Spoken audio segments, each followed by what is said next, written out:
I'm here with Duncan Hepplewhite at the RWA Dinghy and Watersports Show 2025. We've got the WASZP here, and I can't help but notice 2025 WASZP Games, WPNSA.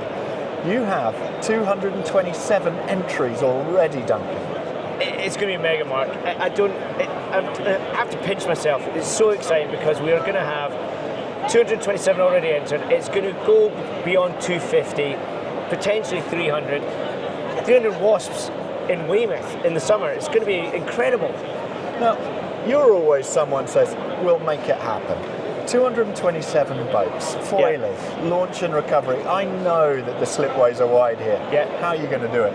At the moment, when we get to the 227, 250 sort of area, we're going to have 3 race courses, so there will be an element of staggering them. So it'll be fine. But you're going to have a bit Portland Harbour, a bit out in the bay?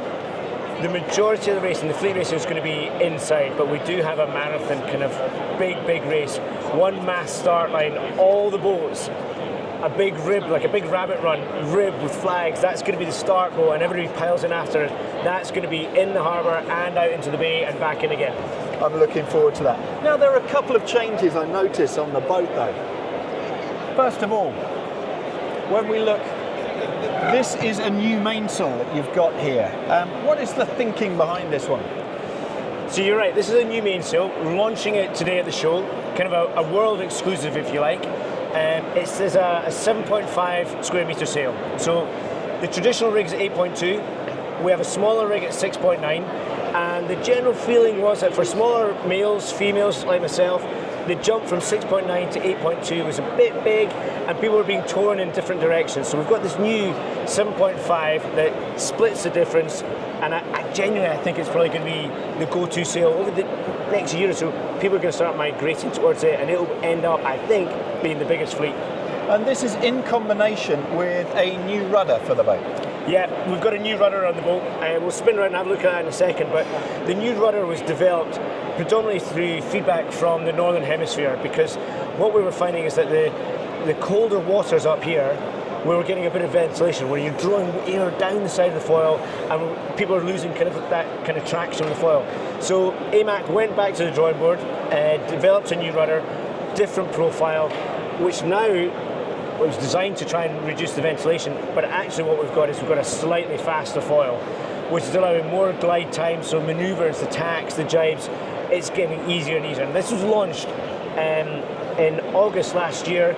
The first foils have just started coming through and hitting the water in the UK. The foiling generation has been a term that has been used a huge amount with all of the different boats that have come out, but the WASP really has been the driving force for the foiling generation. Absolutely, it's a one design, it's affordable, so therefore it's accessible, whether you're a 50 kilo sailor or an 80, 90, 95 kilo sailor, it's available for all.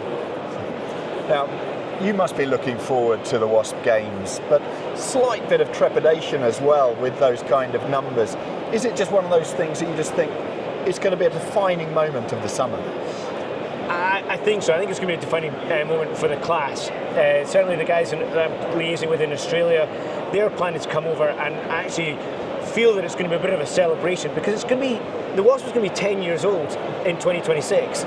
So they feel, as a culmination of all the hard work that's gone in since 2016 when it was launched, but through that time the class has grown, it's sucked in so many people, it's a mega class, and Weymouth, Portland National Sailing Academy, WASP Games, is going to be a celebration of that. Well, Duncan, thanks for your time, and also thanks for everything you do for the sport. You're up and down the country supporting sailors wherever they are. We try our best, we love it. Thank you, Mark.